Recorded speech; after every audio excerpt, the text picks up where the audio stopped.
Welcome to another episode of Chax Chat. Join Chad Chilius and me, Dax Castro, where each week we wax poetic about document accessibility topics, tips, and the struggle of remediation and compliance. So sit back, grab your favorite mug of whatever, and let's get started. Welcome, everyone. Today's podcast is sponsored by Tamin Incorporated, a full-service accessibility and technology practice. Tamin partners with organizations of all sizes to shift mindsets and empower people. Wherever you are in your inclusive journey, Tamin's team can help you with web accessibility assessments and accessible digital solutions. Tamin believes access to information is a human right. So head on over to tamininc.com and get more information.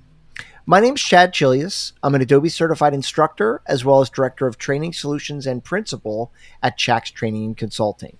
And my name is Dax Castro. I am director of media productions here at Chax Training Consulting. And Chad and I are both certified as accessible document specialist by the International Association of Accessibility Professionals. And if you'd like your certification, head over to accessibilityassociation.org/certification and find out more about getting your certification. Matter of fact, Chad, we just had another one of our followers, Andrew Skinner. Yeah. Get his ADS, and that's kudos to him, man. Yeah. Absolutely. Congrats, Andrew. I think we should do that, Dax, like on our podcast, give a shout out to anybody who passed their ADS that week. I agree. I think it's a great idea. We'll make it.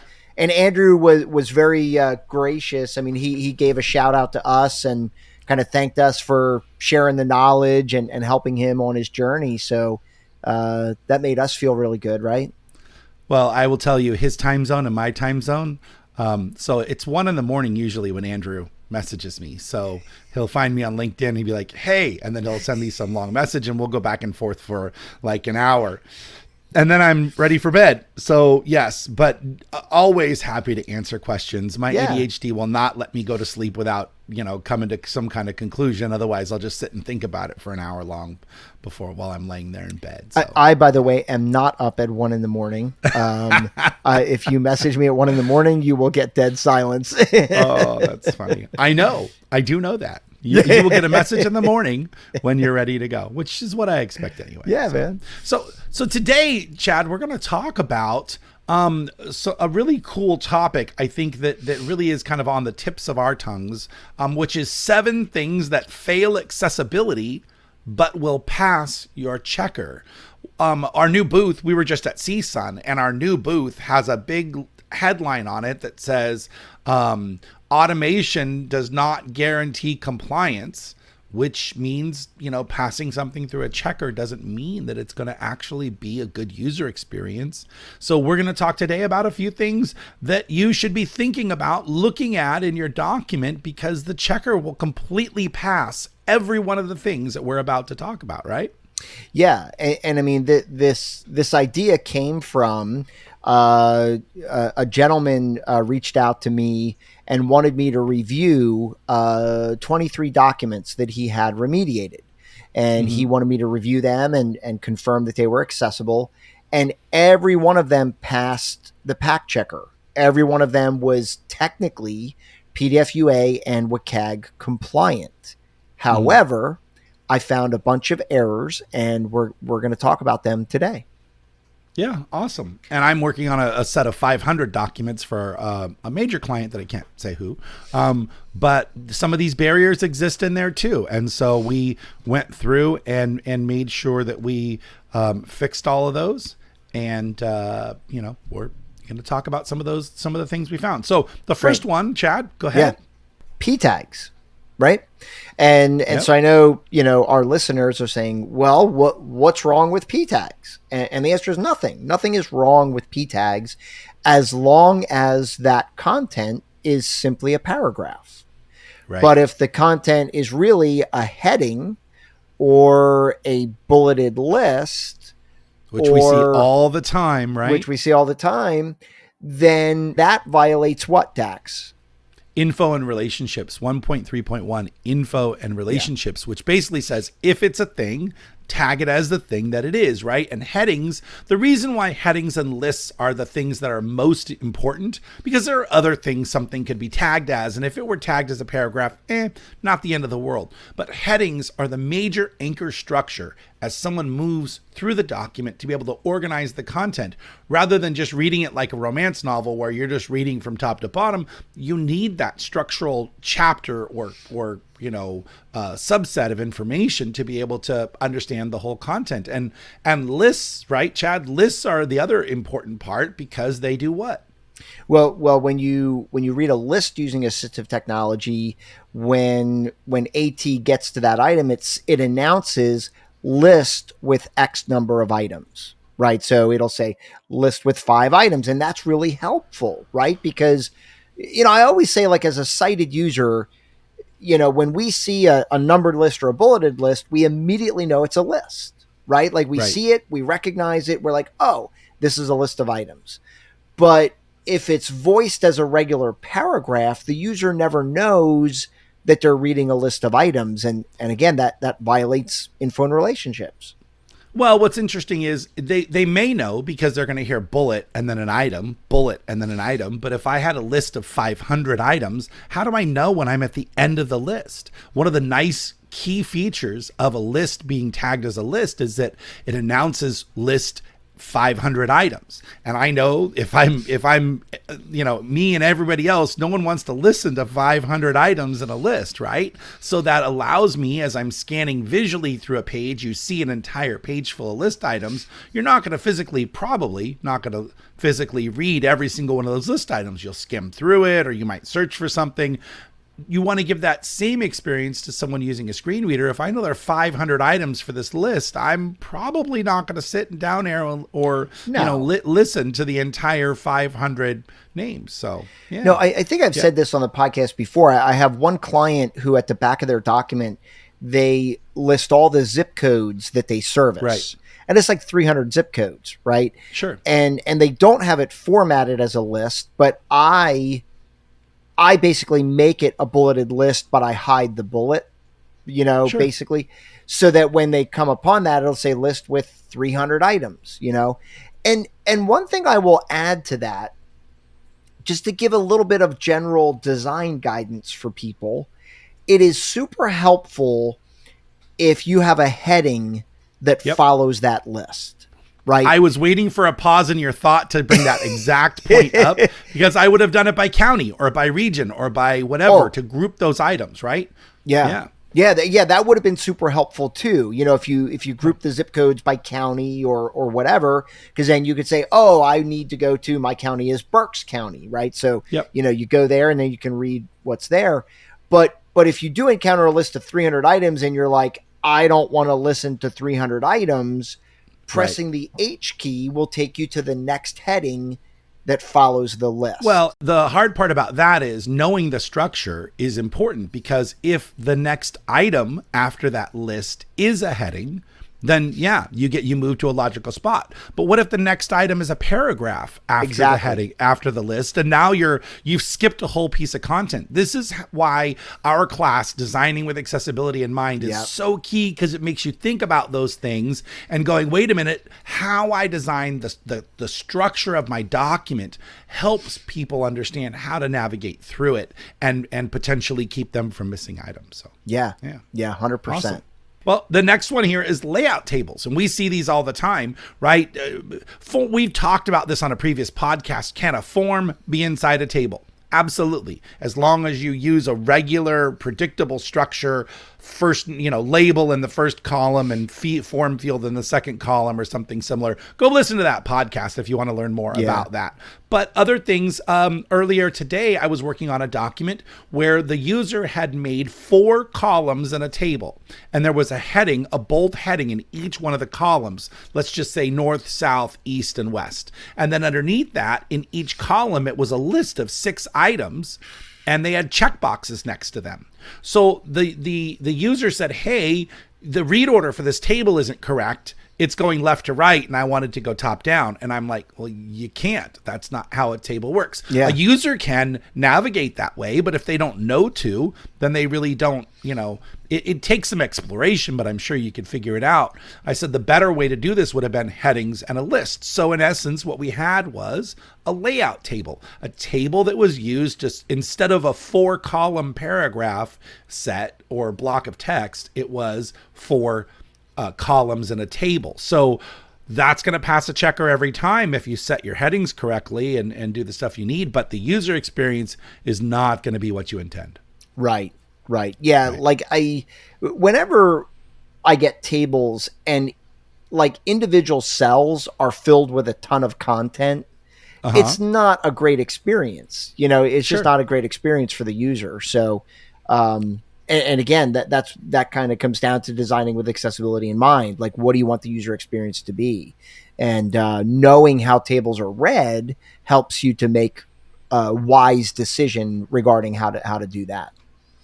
Well, the other that rolls right into our next point, which is use of color, right? Many times we see those tables full of color in cells, right? And so we know that that's not accessible either. So if you have a table that uses red, green, and yellow for status or, priority, that's not going to be read by assistive technology. And that's where, we talk about that in one of our other podcasts, you can use a series of text, hidden text. We prefer the visible text because it's more of it benefits everyone. But there are, symbols or something else besides color as the only means of communicating information. The other one we see, Chad, is colored headings that symbolize some, all the red headings are environmental concerns and all the blue headings are, air pollution concerns, things like that. Now, one could argue that if the title was descriptive enough, you might not need to know the color or have that association. But oftentimes, if we just say impact is the word for the heading, but you have a blue impact and a green impact and a red impact, they're all impact, then the color does become important. And, we could fix that with actual text, right? Chad, you could include that. How would you do that?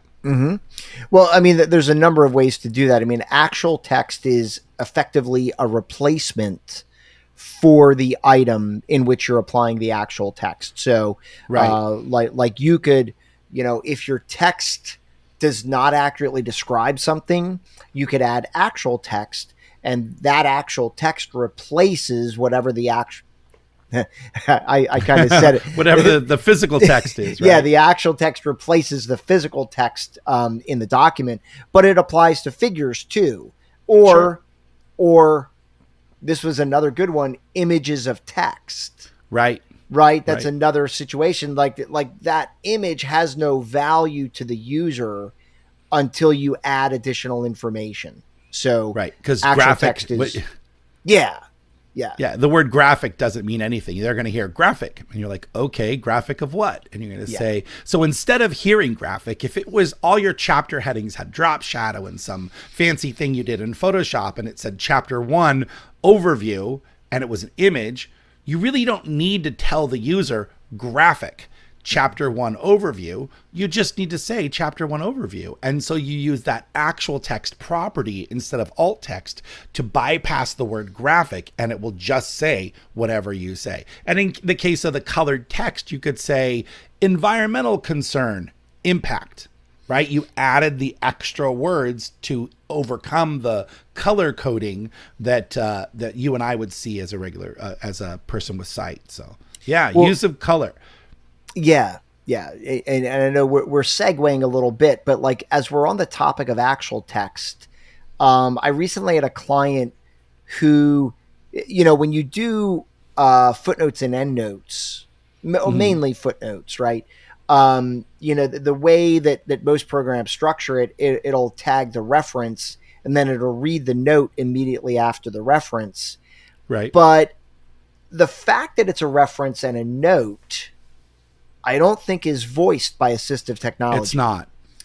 Yeah. And so you and I have talked in the past about the fact that if you ever put a footnote reference after a number, like the year 2024, and then you have a reference 1, it's voiced as 20,241. Right. Right. Because it can't differentiate between the number and the footnote. The superscript doesn't mean anything in assistive technology. So what my client did is they added actual text to the footnote reference. Yep. That voiced it as footnote 1 and then described the footnote, and it was a legitimate solution to the problem. I thought it was a creative solution. And I think I pinged you about it. I was like, hey man, do you see any problems with doing this? And we talked about it and we're like, no, that's perfectly It's kind of fine. my go-to method when I want that Cadillac experience. When I'm really trying to be descriptive, then I'm going to do that. So, all right. So moving on, content order, right? Chad, I'll test you. Do you know the WCAG principle that applies to content order? It's meaningful sequence, but what's the number? That's right. But what's the number? Sequence. 1.4.1. 1.3.2. So 1.3.1 is info and relationships. 1.3.2 is meaningful sequence, right? So, and guys, we talk about all these numbers, just so you know, there's about 5 or 6. And you know what we should do, Chad? We should do a podcast on this. The 5 principles you should have memorized as a number, remembering the number and the title so that you can just spout them off wherever. But info and relationships, use of color, meaningful sequence, reflow, or which is robust, right? And then there's a few others we can talk about in the podcast. I don't want to spoil it all, but that'd be a good one. Yeah, those are the WCAG principles that you and I live and die by, right? Like I don't have them all memorized. I don't want to have them all memorized.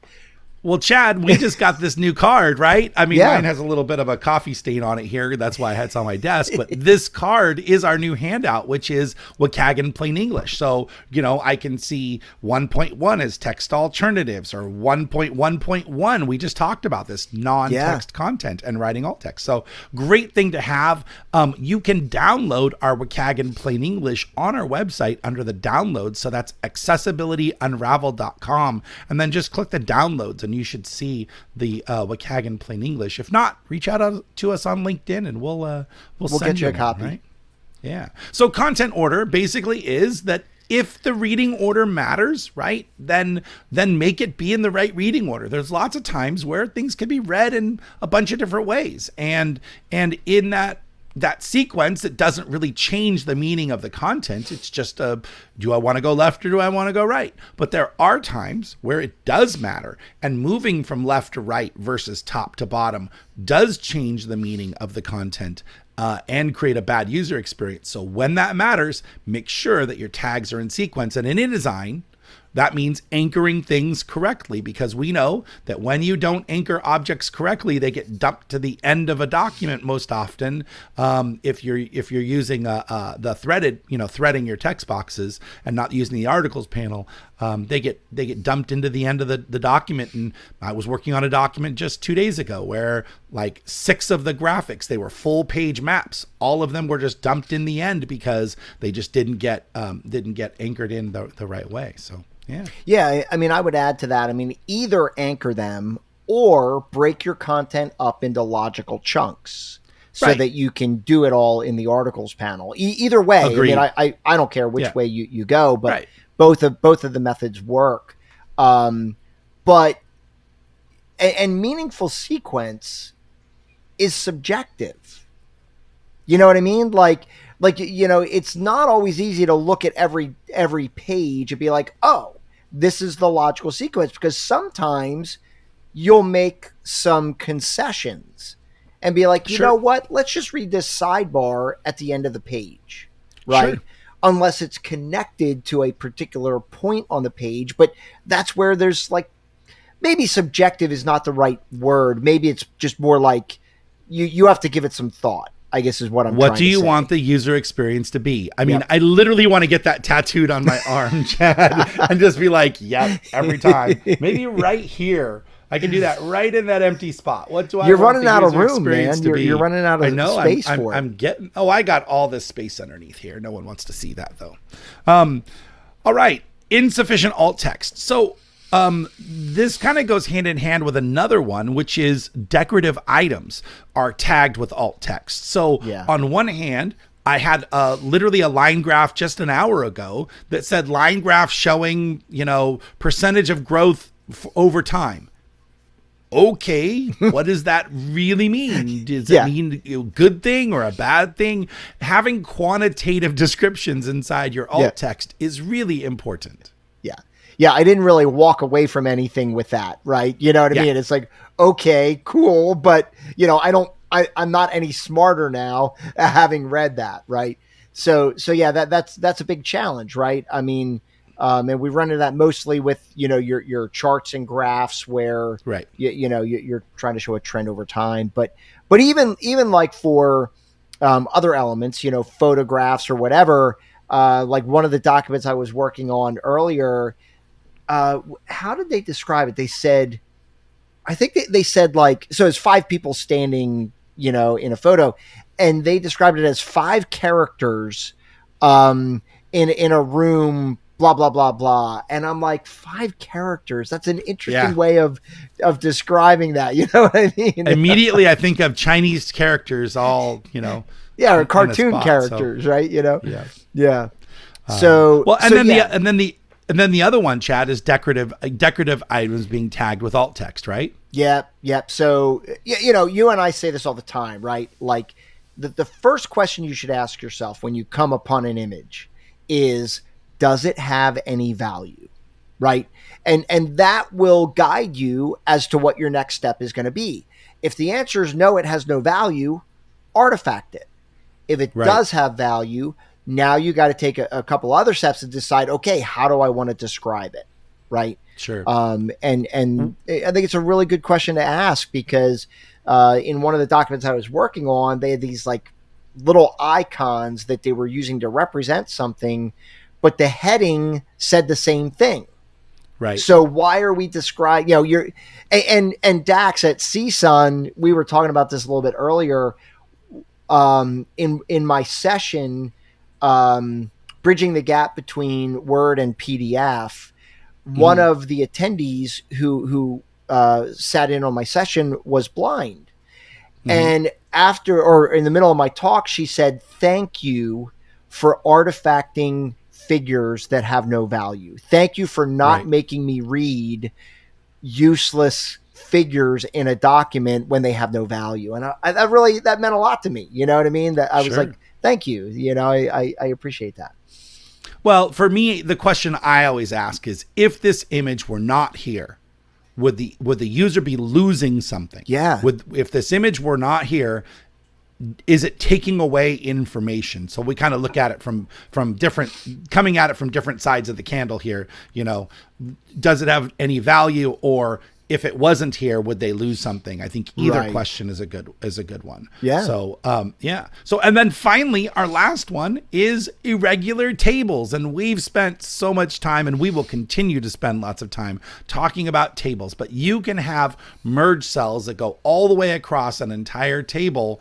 And if you tag it as a column header, which is typically what we see, because it's dividing the section, top section, middle section, bottom section, it's going to tag just fine. And you have cells that have an appropriate heading structure, and everything's going to be great until the end user tries to listen to it, and they're going to hear 6 different headings all stacked on top of each other when they get to the bottom of the table. Because remember, headings, when they are in a table, column headers, when they are in a table, the table doesn't know when to stop reading one and start reading the next one. It's just going to stack them all on top of each other. So you're going to hear north, south, east, west, and then whatever your value is, instead of just hearing west and then your value. So, and that's just one example of an irregular table that would pass, and there's plenty more. So. Yep. There's tons of examples, but I mean, in the one that you just gave, Dax, I mean, it would be really cool if you could kind of define specificity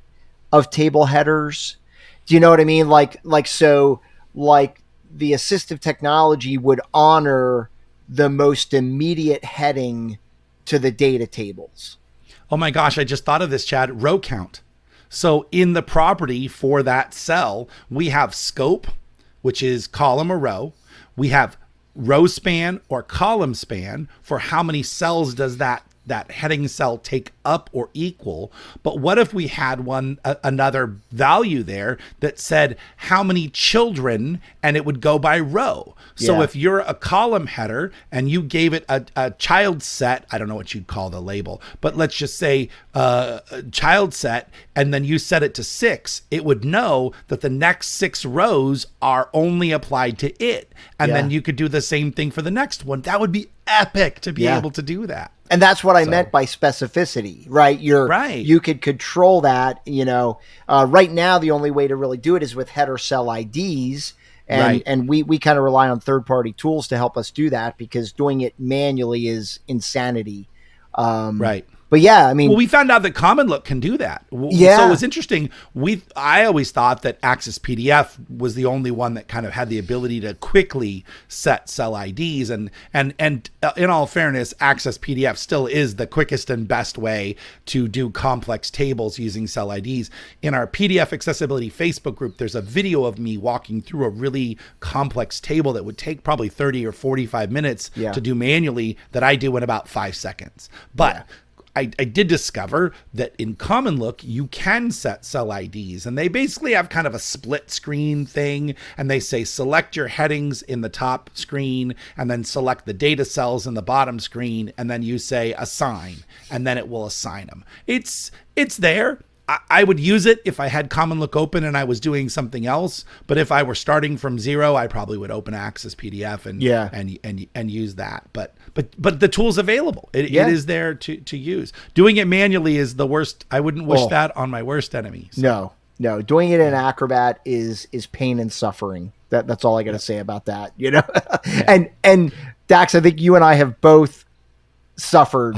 I have had my lashes, let me tell you, nights and weekends. I can't tell you how many times. So, Yeah. Well, awesome. Well, we hope that you've learned something today. These are the 7 things that fail accessibility but will pass your checker. Just remember that passing a checker is a great first step. We talk about passing Acrobat as our first step, walking the tags tree, looking at all of the things that we talked about, plus meaningful sequence and all of the other use of color and contrast and all of that, then running it through the PAC Checker as your final step. And then obviously the very final step is testing it with a screen reader, because we know that checkers are mechanical and they're just looking for pass-fail criteria. And we as humans make mistakes. So one of the best ways to know it's a good user experience is to get in there with NVDA or JAWS and test that document. So and I mean, honestly, the best checker is you.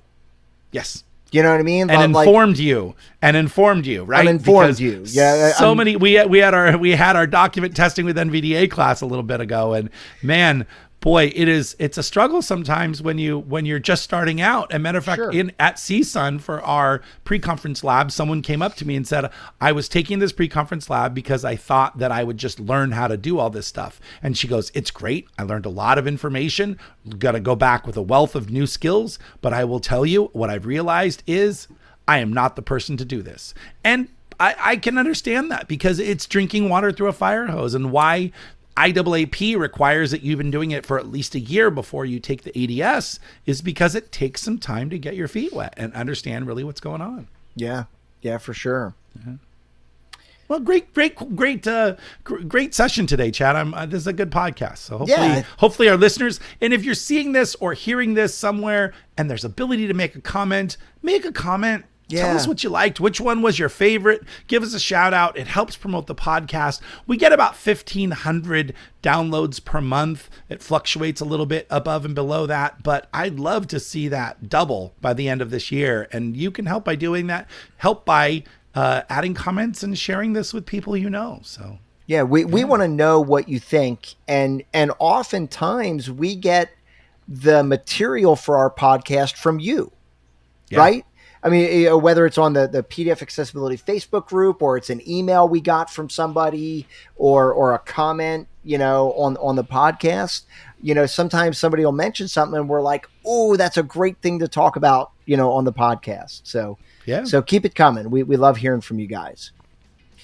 Well, I want to thank everybody for joining us today. Once again, Tamin is the sponsor of our podcast. As a reminder, Tamin is a full-service accessibility and technology practice that partners with organizations of all sizes to shift mindsets and empower people. So wherever you are on your inclusive journey, Tamin's team can help you with web accessibility assessments and accessible digital solutions. So head on over to tamininc.com. My name is Chad Chilius. And my name is Dax Castro, where each week we unravel accessibility for you. Thanks, guys.